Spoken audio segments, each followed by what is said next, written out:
عليكم ورحمة الله وبركاته. الحمد لله حق حمده والصلاة والسلام على من لا نبي بعده وعلى آله وصحبه أجمعين أما بعد. درود شریف پڑھیے سیدنا نبینا مولانا مولانا محمد وعلى آل سيدنا مولانا محمد صلاة تنجينا بها من جميع الأهوال والآفات وتقضي لنا بها جميع الحاجات وتطهرنا بها من جميع السيئات وترفعنا بها عندك أعلى الدرجات وتبلغنا بها أقصى الغايات من جميع الخيرات في الحياة وبعد الممات إنك قريب مجيب الدعوات وأنت على كل شيء قدير.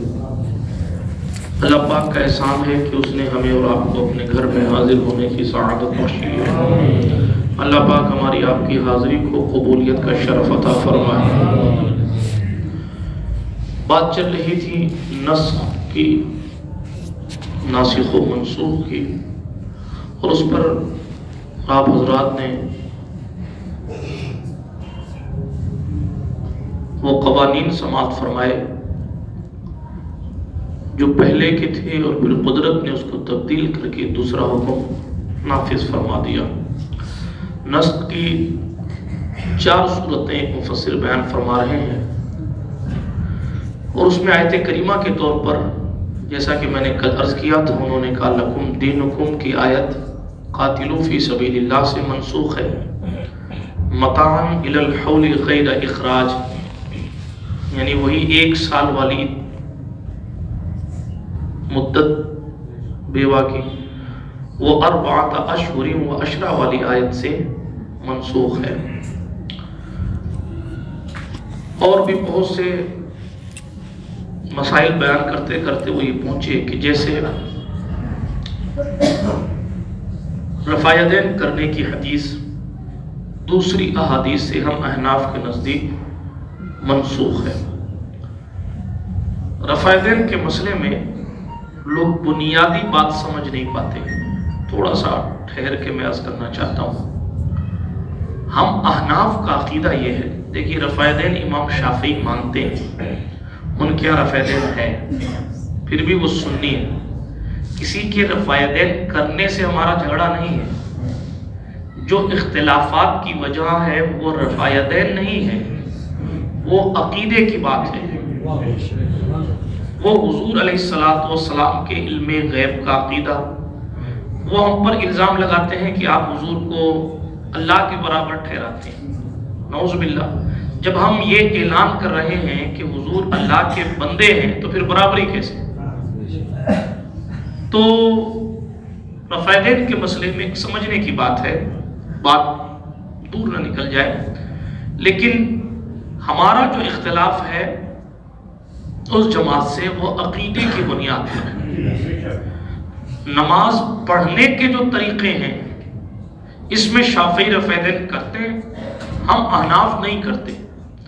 شافعی کی وہی دلیلیں ہیں جو بخاری نے لکھی ہیں، چونکہ بخاری خود شافعی سے متاثر ہے.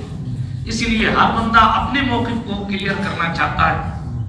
جس بندے کی، جس فکر کے بندے کی کتاب ہوگی وہ اسی کے فکر کو ظاہر ہے کوٹ کرنے کی کوشش کریں گے. تو امام بخاری جو احادیث لے کر آئے ہیں اصلاً چونکہ وہ امام شافعی کی پہلے تقلید کرتے تھے، بعد میں چونکہ تقلید عام شخص کے لیے اس لیے انہوں نے چھوڑ دی اور بعد میں خود وہ امام کی حیثیت رکھنے لگے. میں تفصیل اور ڈیٹیل میں نہیں جاتا چونکہ دوسرے موضوع پر نکل جاؤں گا. لیکن ہم احناف کے نزدیک کیا ہے مسئلہ پہلے وہ سن لیجیے. ہمارے یہاں حکم یہ ہے کہ رفع یدین حضور کرتے تھے. رفع یدین پہلے حضور علیہ السلام کرتے تھے، لیکن بعد میں یہ چیز منسوخ ہو گئی. اس پر دلائل ہے. ایک چیز یہ ہوئی اور بہت سے احکام منسوخ ہوئے ہیں. مصلح کرنے کے احکام منسوخ ہوئے. شراب کے بارے میں کل میں نے آپ کو بتایا، پہلے حکم اور تھا بعد میں تبدیل ہوا. ایسا نہیں ہے کہ صرف ایک ہی یہ رفع یدین کا حکم منسوخ ہوا. بہت ساری چیزیں ایسی تھی جو پہلے تھی اور بعد میں نہیں رہی. تو انہی میں سے جو ہے وہ ایک رفع یدین. ہم احناف کے نزدیک یہ ہے کہ حضور کرتے تھے لیکن حضور علیہ الصلوۃ والسلام نے بعد میں اس چیز کو چھوڑ دیا تھا. ٹھیک ہے.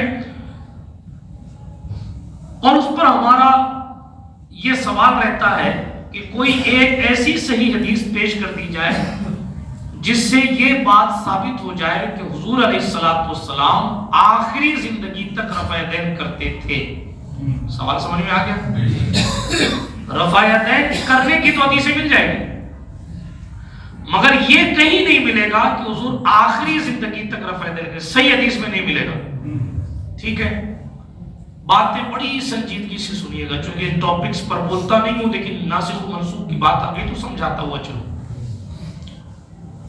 اب جن لوگوں کے یہاں رفع یدین ہے، اچھا جن کے یہاں ہے بنا ان کے یہاں سنت ہے، واجب نہیں، فرض نہیں. مینس وہ بھی اگر نہیں کریں گے تو ان کا مفتی بھی فتویٰ دیتا ہے کہ نماز ہو جائے گی، اگر نہ کیا جائے تو بھی نماز ہو جائے گی، لیکن جھگڑا کرنا وہ اور مسئلہ ہے. کسی نہ کرنے والے کے پڑوس میں کھڑے ہو کر کونیاں مارنا ہے وہ اور مسئلہ ہے. لیکن ان کے مفتی صاحب استفتاء کریں کیا کوئی شخص رفع یدین نہیں کرتا اس کی نماز ہوگی کہ نہیں ہوگی، تو وہ بھی لکھ کے دے گا کہ ہو جائے گی، کیونکہ واجب نہیں مانتے. واجب کا ترک کرنا نماز کو باطل کرتا ہے. بات آگے بڑھاتا ہوں. اب مسئلہ یہ آیا کہ حدیث کی کتابوں میں آپ کو دو طرح کی حدیثیں ملیں گی، ایک کرنے کی، ایک نہ کرنے کی. ٹھیک ہے.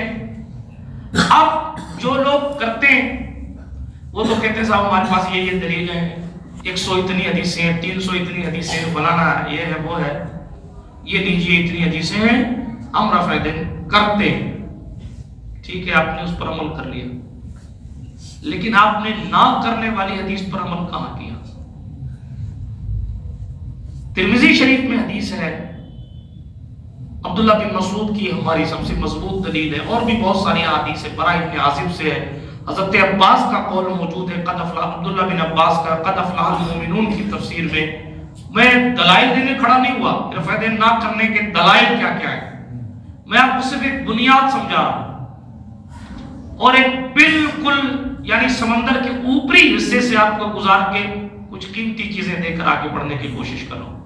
جو نہیں کرتے رفع یدین ان کی بات ابھی نہیں کر رہا، جو کرتے ہیں وہ اس دلیل پر تو عمل کر سکتے ہیں جس میں کرنے کا ذکر ہے، لیکن اس حدیث پر عمل ان کا نہیں ہو سکتا جس میں نہ کرنے کا ذکر. آپ ان سے اگر یہ پوچھیں کہ جب ترمذی یہ حدیث لے کر آئے ہیں، امام ترمذی اپنی صحیح ترمذی میں، سنن ترمذی میں لے کر آئے ہیں کہ صاحب حضرت عبداللہ بن مسعود کہتے ہیں حضور کی نماز پڑھائی اور انہوں نے اپنا ہاتھ نہیں اٹھایا مگر ایک مرتبہ، یعنی تکبیر تحریمہ میں. یہ امام ترمذی حدیث لے کر آئے اور اس کے نیچے ترمذی فیصلہ کرتے ہوئے لکھتے ہیں اسی پر بہت سے اصحاب کا بھی عمل ہے اور اہل کوفہ کا بھی عمل ہے. یہ ترمذی کی عبارت ہے. ٹھیک ہے. یعنی امام ترمذی بھی اس بات کا اقرار کر رہے ہیں کہ بہت سے صحابہ کرام کا عمل اسی پر ہے جو رفع یدین نہیں کرتے تھے، اور بہت سے علماء کوفہ، اہل کوفہ کا جو ہے وہ اسی پر ہے کہ وہ رفع یدین نہیں کرتے تھے. ٹھیک ہے. اگر ترمذی کی یہ حدیث آپ کے سامنے پیش کی جائے تو آپ اس چیز کو ڈیفائن کیسے کریں گے؟ کیا یہ حدیث غلط ہے؟ کرنے والے لوگ اگر غلط ہے تو سیاہ ستہ میں کیوں ہے؟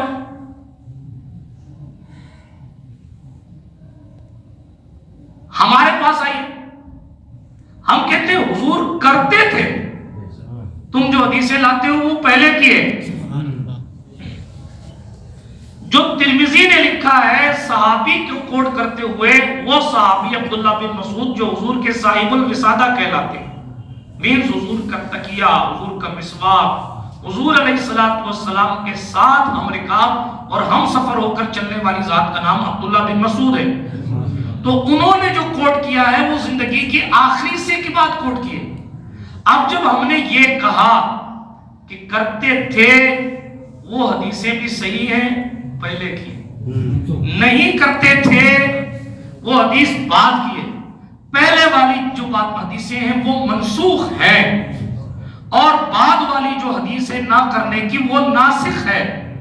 یہ ناسخ و منسوخ کی دلیل ہو گئی، اور ساتھ یہ بھی ایک دلیل ہو گئی کہ جو کرنے والے لوگ ہیں ان سے ایک حدیث پہ عمل چھوٹ رہا ہے، اور ہم لوگ دونوں حدیثوں کو ڈیفائن کر کے بتا رہے ہیں کہ یہ راستہ ہے جس پر دونوں حدیثوں پر عمل ہو رہا ہے۔ بات سمجھ آئی؟ ایسی بہت ساری دلیلیں۔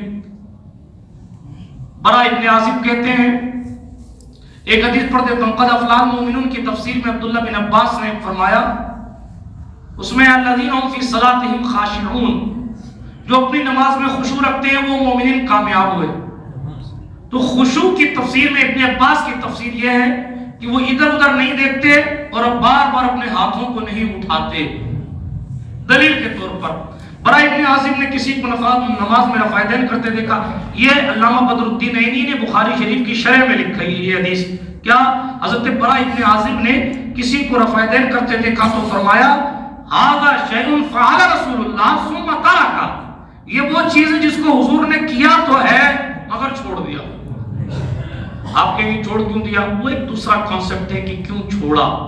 بہت ساری چیزیں ایسی ہیں جو اسلام کی شروعات کے دور میں تھی، بعد میں چھوڑ دی گئی۔ بہت ساری چیزیں ایسی ہیں جو شروعات میں قانون کچھ اور تھا، بعد میں قانون کچھ اور ہے۔ ایک ایسی کوئی ایسی بات نہیں کہ صرف رفع دین کا مسئلہ ہے، بہت ساری چیزیں ایسی ہیں جس میں جو ہے وہ پہلے کسی اور چیز پر عمل کیا جاتا تھا اور بعد میں کسی اور چیز پر عمل کیا جاتا، اور بہت ساری احادیث کے حوالے سے انہوں نے جو ہے وہ دیکھیں نا، آپ کو قرآن میں ملے گا اسجدوا لآدم، فرشتوں سے کہا گیا آدم کو سجدہ کرو، فرشتے آدم کو سجدہ کر رہے ہیں، سجدہ تعظیمی ہے، مگر ہماری شریعت میں نہیں۔ یوسف علیہ السلام کو ان کے بھائیوں نے سجدہ کیا ہے نا سورہ یوسف کی تفسیر میں، لیکن سجدہ تعظیمی ہمارے یہاں نہیں ہے۔ تو بہت سے احکام، اور حضور علیہ السلام کی شریعت میں بھی بہت سے احکام، کل میں نے روزے کا ذکر کیا تھا، چربی کا ذکر میں نے بنی اسرائیل کے حوالے سے کیا تھا، آپ نے سنا بہت سارے احکام۔ خود شراب کا قانون اول اسلام میں، اسلام کے شروعاتی دور میں لوگ پیتے تھے، بعد میں ختم کر دیا گیا۔ جمعہ لے لیجیے، اسلام کی شروعاتی دور میں جمعہ ہے ہی نہیں۔ اگر کوئی آپ سے یہ سوال کرے کہ بھئی ظہر میں قرت نہیں ہے، جمعے میں قرت ہے، کیوں؟ تو اس کا جواب یہ دیا جاتا ہے کہ نماز کی فرضیت اپنی جگہ، لیکن جس وقت ظہر پڑھ رہے تھے نا اس دور میں وہ کفار مکہ کے سننے کا دور تھا، جگنے کا، اور وہ قرآن سن کر اللہ کو بھی گالی دیتے تھے، معاذ اللہ رسول اللہ کو بھی گالی دیتے تھے، قرآن کو بھی برا کہتے تھے۔ اس لیے حکم ہوا کہ ظہر اور عصر میں اپنی آوازوں کو پست رکھا کر، مغرب میں وہ کھانا کھانے چلے جاتے ہیں، عشاء میں وہ سو جاتے ہیں، فجر میں وہ سوتے رہتے ہیں۔ اس لیے دو نمازوں میں بالخصوص جہر نہ کرنے کا آرڈر آیا، لیکن ظہر میں اگر جہر نہ کرنے کا آرڈر ہے تو پھر جمعے میں کیوں ہے؟ تو ہر مرتبہ فکر کا انسان آپ کو بتائے گا جمعہ پہلے تھا ہی نہیں، جمعہ بعد میں فرض ہوا، پہلے حج نہیں تھا، حج بعد میں فرض ہوا۔ تو اسلام کے کئی قانون ایسے ہیں شروعاتی دور کے جو کچھ اور تھے شروعاتی دور میں، اور بعد میں قانون کچھ، انہی میں سے ایک چیز رفع دین بھی ہے ہم احناف کے نزدیک۔ سنت یہ ہے کہ حضور علیہ السلام نے آخری وقت میں رفع دین نہیں فرمایا، اس لیے ہم سنت پر عمل کرتے ہیں۔ اور ایک خاص بات ہو، سنت یہ ہے کہ رسول اکرم صلی اللہ علیہ وآلہ وسلم کے وہ صحابہ جو حضور کے قریب رہے، دین، ایک بات اور دلیل کے طور پہ سن لیجیے، دین سیکھنے کے لیے دوسرے گاؤں سے، شہروں سے لوگ آتے تھے، دین سیکھتے تھے، چلے جاتے تھے۔ اب جس دور میں رفع دین ہو رہا تھا اس دور میں آئے، دیکھا حضور نماز میں رفع دین کر رہے ہیں، وہی سیکھ کے چلے گئے، پھر ان کا دوبارہ کبھی مدینے آنا ہی نہیں ہوا۔ تو وہ تو وہی کوٹ کریں گے نا جو انہوں نے دیکھا تھا۔ اسی لیے محدث جب حدیث لیتے ہیں تو یہ دیکھتے ہیں یہ بندہ جو بیان کر رہا ہے یہ دور رسالت کے آخری حصے میں تھا کہ نہیں تھا، اور یہ حبشہ کا رہنے والا ہے، روم کا رہنے والا ہے کہ مکے کا رہنے والا یا مدینے کا رہنے والا؟ حضرت عبداللہ بن عمر کے دو غلام، ایک غلام کہتے ہیں حضور نے رفع دین کیا، دوسرے غلام کہتے ہیں حضور نے رفع دین نہیں کیا، اور دونوں عبداللہ بن عمر کے غلام ہیں۔ پھر آپ امام اعظم کی چوکھٹ پر پہنچے تو قدرت نے یہ بالغ نظری عطا فرمائی تھی، فوراً ارشاد فرماتے ہیں آناف کے علماء کہ دیکھیں بھائی اصل مسئلہ یہ ہے جو وہ غلام ہے وہ بھی ابن عمر کا ہے مگر وہ پرانا غلام ہے جو کہہ رہا ہے کہ حضور نے رفع دین کیا۔ آپ تاریخ اٹھا کر پڑھ لیں، یہ جو غلام ہے یہ بعد کا جس نے حضور کی آخری زندگی کے حالات دیکھے تو اس نے کہا حضور نے رفع دین نہیں کیا۔ بہرحال یہ چیپٹر چل پڑا، احادیث بہت ہیں اور بھی حدیثیں ہیں، اور ایک بات اور کلیئر کرتا چلو، یہ نہ ڈرایا جائے کہ 120 دلیلیں ایسی ہیں، 130 دلیلیں ایسی ہیں رفع دین کرنے کی۔ یہ اصول ہے کہ کبھی بھی یہ نہیں دیکھا جاتا کہ منسوخ ہونے والی آیتیں کتنی ہیں یا منسوخ ہونے والی حدیثیں کتنی ہیں یا جس حکم کو منسوخ کیا جا رہا ہے اس پر عمل کتنے لوگوں کا، نہیں۔ ایک آیت اگر ناسخ ہے تو کئی 100 آیتوں کو وہ منسوخ کر سکتی ہے اللہ کی ایک آیت۔ قرآن میں اور بہت سی جگہ ہے مل جل کے رہو، ایسا کرو لکم دینکم ولی دین، لیکن ایک آیت آئی قاتلوا فی سبیل اللہ۔ اب وہ دور چلا گیا جب تم غار میں چھپ کر کلمہ لا الہ الا اللہ پڑھتے تھے، اب جاہدوا فی سبیل اللہ، اللہ کی راہ میں جہاد کرو۔ تو قرآن کی 100 سے زائد آیتیں بھی ہوں لیکن ایک آیت سے منسوخ ہو گئی۔ منسوخ کرنے والی جو آیت ہے، منسوخ کرنے والا جو قانون ہے، جب وہ قانون آ گیا تو یہ نہیں دیکھا جاتا کہ بھئی کتنی حدیثیں اس کی ہیں، کتنی حدیثیں اس کی ہیں۔ ناسخ حدیث آ گئی، آپ اس کے مقابل میں کوئی لا سکتے ہیں تو لائیں کہ اللہ کے رسول علیہ السلام پہلی چیز تو رفع دین کرنے کی کوئی قولی حدیث نہیں ہے، کوئی قولی حدیث نہیں، حضور نے کہیں نہیں فرمایا کہ رفع دین کرو۔ جتنی حدیثیں ہیں وہ فعلی حدیثیں ہیں، ٹھیک ہے، صحابہ نے جو کرتے دیکھا وہ کوڈ کیا۔ حضور علیہ السلام کا کہیں قول نہیں ملتا۔ میں آپ کو مزید گہرائی میں نہیں لے جانا چاہتا کیونکہ یہ ایسا بھی نہیں ہے کہ اس موضوع میں ہمیں کچھ کمی ہے، الحمدللہ جس موقع پر کہیں گے بات کر سکتے ہیں، لیکن اب وہ دور چلا گیا کہ ہم یعنی نہ ماننے والے تو نہیں مانتے اور ماننے والوں کے لیے تو ایک دلیل کافی ہوتی ہے۔ امام اعظم ابو حنیفہ کا خود کا کہہ دینا یہ اپنے آپ میں دلیل ہے، چونکہ اس بندے کی اسپیشلٹی، شافعی تو بہت بعد میں پیدا ہوئے نا۔ اگر آپ تاریخی اعتبار سے دیکھ لیں، آپ کے اندر بخاری حدیث لائیں، بخاری تو پیدا ہی نہیں ہوئے تھے نا جس وقت امام اعظم مسئلہ بتا رہے تھے۔ اگر پیدا ہوئے ہوتے تو بخاری کا قبلہ اس مسئلے میں ٹھیک کر دیتے امام اعظم، خود شافعی کا قبلہ ٹھیک کر دیتے۔ اور ایک اور کرنے کی بات، امام شافعی کی سوانح اٹھا کر پڑھے، بخاری پوتے استاد ہے شافعی کی، بخاری پوتے شاگرد ہے امام شافعی کے۔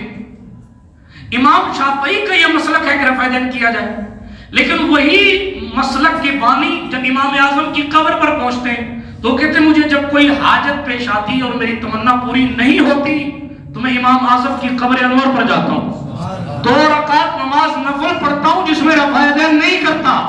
میری تحقیق میرے ساتھ ہے مگر ابو حنیفہ کی قبر پر میں ان کی تحقیق پہ عمل کرتا ہوں، اپنی تحقیق پہ عمل نہیں کرتا۔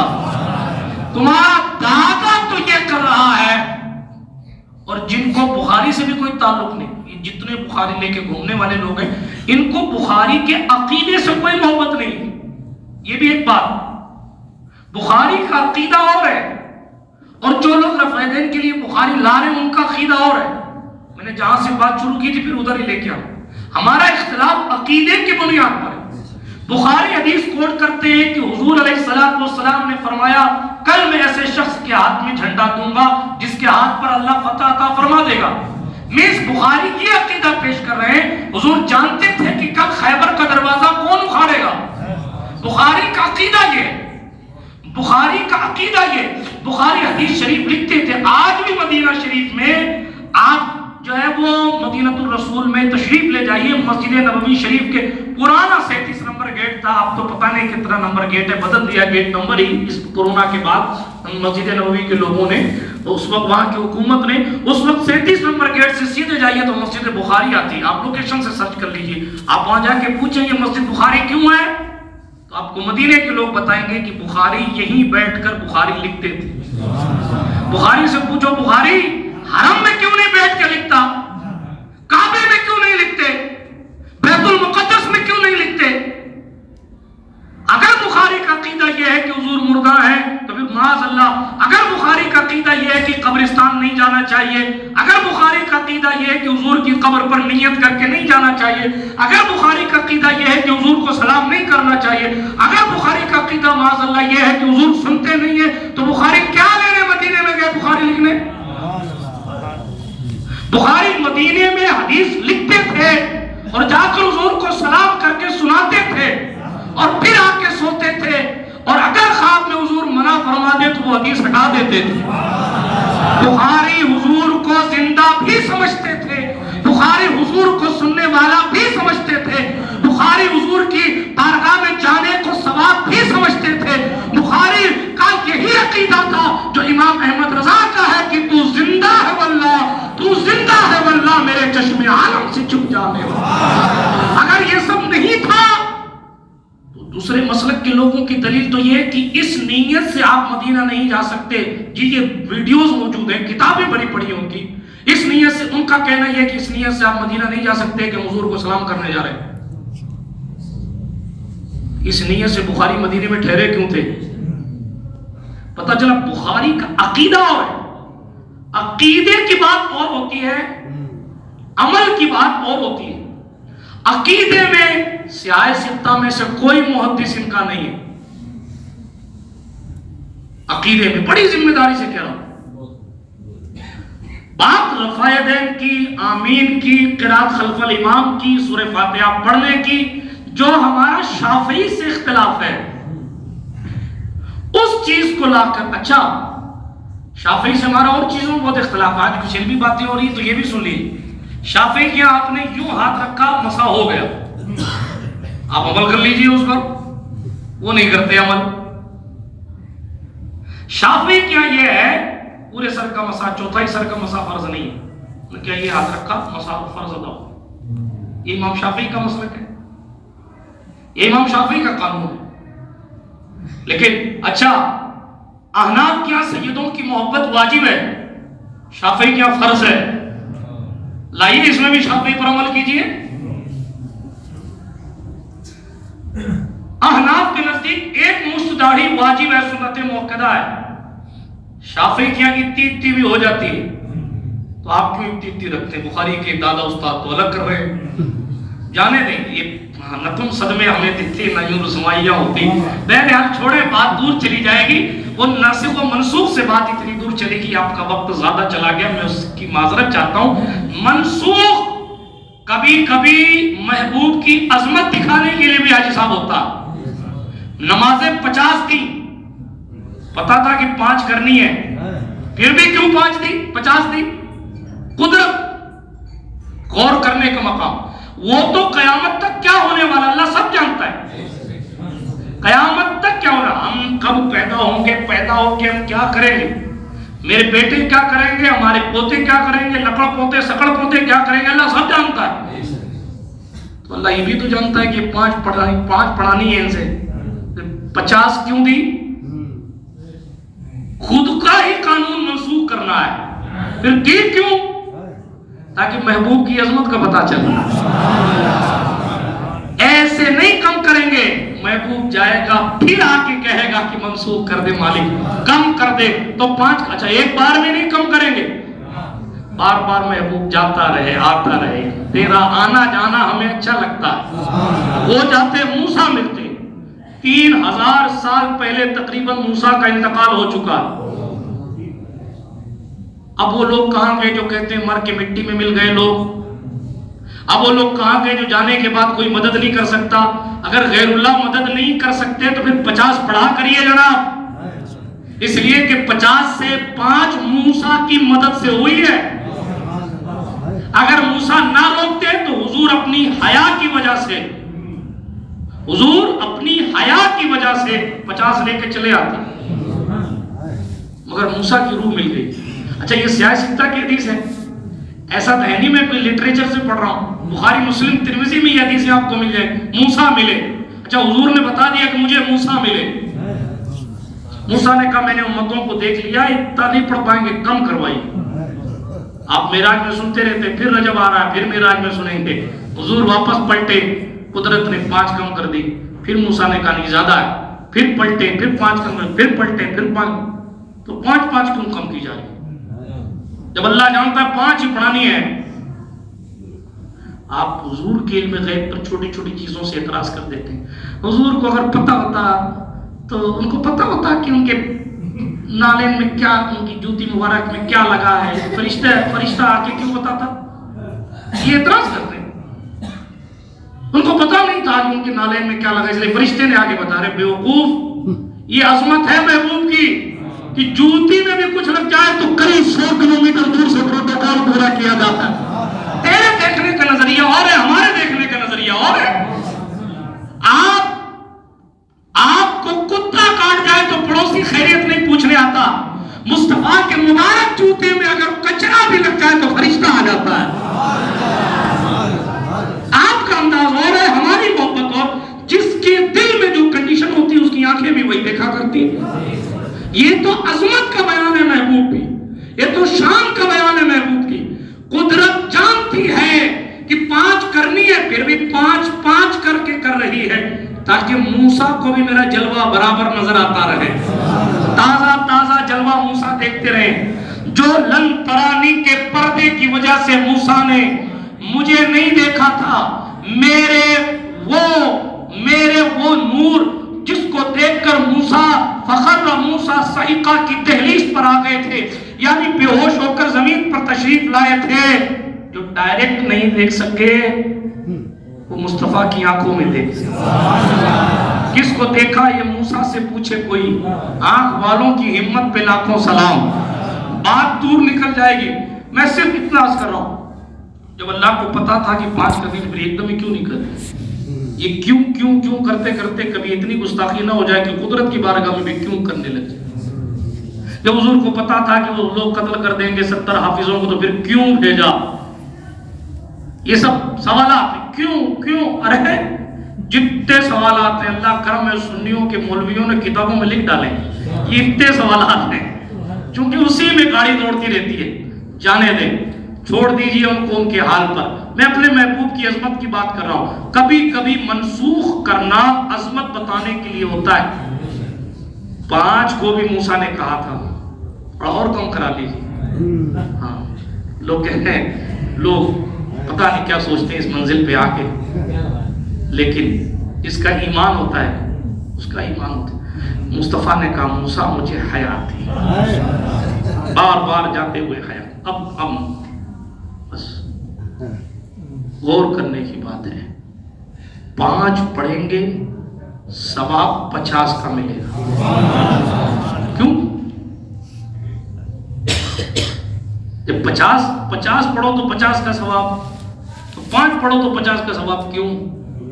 جواب آئے گا محبوب نے نماز کم کرنے کا کہا تھا، ثواب کم کرنے کا نہیں۔ احسان رسول اللہ کا نہیں ہے تو پھر کس کا؟ قدرت تو 50 پڑھو تو 50 ملیں گے، اور حضور کے احسان سے 5 پڑھو تو 50 کا ثواب ملے گا۔ کیونکہ حضور کے گن مت گاؤ تو پھر تمہارے ابا جی کے گاؤں۔ رسول کریم صلی اللہ علیہ وسلم کا یہ احسان ہے کہ 5 پڑھو تو 50 کا۔ یہ کسی امت کو نہیں ہے، یہ اور یاد کر لیجیے آپ، یہ کسی امت کو نہیں ہے۔ موسیٰ کی امت میں کوئی برائی کا ارادہ کرے تو برائی لکھ دی جاتی تھی، مصطفیٰ کی امت میں جب تک برائی کر نہ لے تب تک لکھی نہیں جاتی، اور ارادہ کرنے کے بعد، برائی کر لینے کے بعد بھی کچھ لمحہ فرشتہ توقف کرتا۔ محمد عربی کا امتی ہے، کہیں توبہ نہ کر لے۔ یہ احسان کس کی وجہ سے؟ رسول اکرم کی وجہ سے۔ تو کبھی کبھی منسوخ کرنا عظمت کے لیے بھی ہوتا ہے۔ اللہ پاک ہمیں اور آپ کو حضور علیہ التحیۃ والثناء کی شریعت مطہرہ سمجھنے اور اس پر عمل کرنے اور حضور علیہ التحیۃ والثناء سے سچی محبت کرنے کی سعادت بخشے۔ ربنا تقبل منا انک انت السمیع العلیم وتب علینا انک انت التواب الرحیم۔ ان اللہ وملائکتہ یصلون علی النبی یا ایھا الذین آمنوا صلوا علیہ وسلموا تسلیما۔ اللهم صل على سيدنا مولانا محمد وعلى آل سيدنا مولانا محمد كما تحب وترضى بأن تصلي عليه۔ جب تمہیں واپسی ہو یا اللہ لبی ہو لا